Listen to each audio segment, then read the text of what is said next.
یہ یہود و نصارہ جو ہیں وہ کیا کہتے تھے کہ نحن ابناء اللہ و احباہ، ہم تو اللہ کے بیٹے ہیں، ہم اس کے بڑے پیارے ہیں۔ مطلب کیا ہے؟ ہم تو جنتی لوگ ہیں، لہٰذا ہم جو بھی کریں ہماری مرضی ہے، کوئی ہم سے باز پرس نہیں ہوگی، قیامت کے دن ہمیں کوئی جو ہے نا کچھ بھی نہیں ہوگا، ہم تو سیدھا جنت میں جانے والے لوگ ہیں۔ ہم لوگ بھی آج یہی کہتے ہیں۔ ہمارے ہاں نعت خواں حضرات بہت ایسے اشعار پڑھ جاتے ہیں کہ جو نہیں کہنے چاہیے۔ کہتے ہیں کہ جی ہم کتنے خوش نصیب ہیں، نبی سے قریب ہیں، یا کہتے ہیں کہ جی میں جہنم کے پاس سے گزرا تو جہنم بھی جو ہے مجھ سے پناہ مانگی، یعنی دور بھاگنے لگی، جہنم کو بھی پسینہ آ گیا، میرے گزرنے پر جہنم کو بھی پسینہ آ گیا۔ اس قسم کی ساری باتیں یہ اس زمرے میں آتی ہیں کہ اپنے آپ کو خود پاک صاف بتلانا، یہ اہل ایمان کا شیوا اور طریقہ نہیں ہے۔ مسند احمد میں حضرت عمر فاروق رضی اللہ تعالیٰ عنہ یہ فرماتے ہیں، آپ کے فرمان کا مفہوم یہ ہے کہ اگر کوئی شخص یہ کہتا ہے کہ میں عالم ہوں، وہ اصل میں جاہل ہے۔ جو کہتا ہے کہ میں جنتی ہوں، وہ دراصل جہنمی ہے۔ وہ کیا ہے؟ وہ جہنمی ہے۔ بھائی یہ جنت جہنم یہ تو سب اللہ کے اختیار میں ہے، وہ جس کو چاہے عطا فرمائے۔ ہمیں تو حکم یہ ہے کہ زندگی اس سے ڈرتے ہوئے گزارنی ہے۔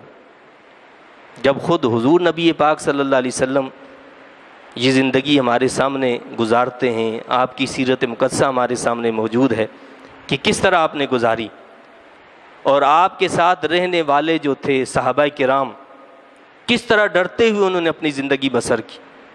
ایک صحابی رضی اللہ تعالیٰ عنہ وہ فرماتے تھے، روتے تھے یعنی جب آخرت کا وہ خیال آتا، تو ان سے پوچھا گیا کہ کیا بات ہے، آپ تو صحابی ہیں، اللہ کے رسول صلی اللہ علیہ وسلم کے ساتھیوں میں سے ہیں جن کے لیے قرآن نے اعلان کیا ہے وَكُلًّا وَعَدَ اللَّهُ الْحُسْنَى، کہ اللہ نے ان تمام صحابہ سے بھلائی کا وعدہ فرمایا ہے، تو آپ کو تو ڈرنے کی ضرورت نہیں ہے۔ تو انہوں نے کیا فرمایا؟ فرمانے لگے ایک دور وہ تھا کہ اگر اس میں مر جاتا تو میں ڈائریکٹ جہنم میں چلا جاتا۔ پھر بتایا انہوں نے کہ یعنی یہ وہ دور ہے کہ جب میں نے اسلام قبول نہیں کیا تھا، تو اس دور میں اگر میں مر جاتا تو میں تو جہنم میں چلا جاتا۔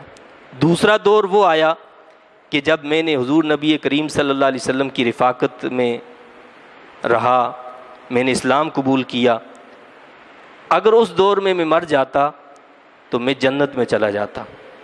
اب حضور نبی پاک صلی اللہ علیہ وسلم کے وصال کے بعد پتہ نہیں کیا کیا معاملات ہو چکے ہیں، آپ اندازہ کریں کتنا وقت گزرا ہوگا اس وقت کی وہ بات فرما رہے ہیں کہ حضور نبی پاک صلی اللہ علیہ وسلم کے وصال کے بعد پتہ نہیں کیا کیا کچھ ہو چکا ہے اس وقت۔ اب مجھے کچھ پتہ نہیں ہے کہ میرا حشر کس کے ساتھ ہوگا۔ اب مجھے وہ صحابہ کہ جن کی صداقت، جن کی جنت کے لیے جن سے اللہ کی رضامندی کا اعلان خود یہ قرآن کر رہا ہے، یہ کتاب کر رہی ہے، ان کا یہ حال ہے۔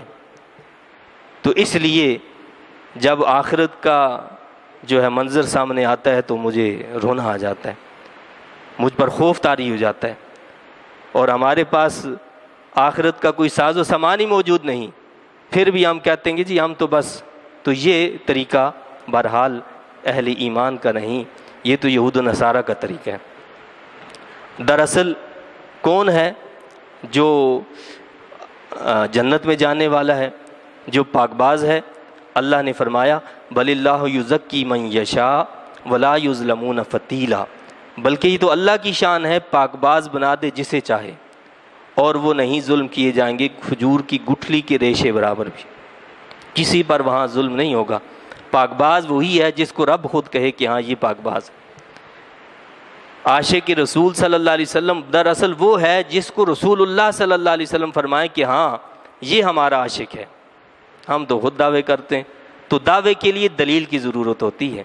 اب دعویٰ تو ہم کریں محبت رسول صلی اللہ علیہ وسلم کا، عشق رسول صلی اللہ علیہ وسلم کا، سیرت ہماری اغیار کی ہو، کردار ہمارے غیروں جیسے ہوں، تو وہ دعویٰ بلا دلیل ہے، وہ جھوٹا دعویٰ ہے، اس دعوے پر تو الٹا سزا ملے گی۔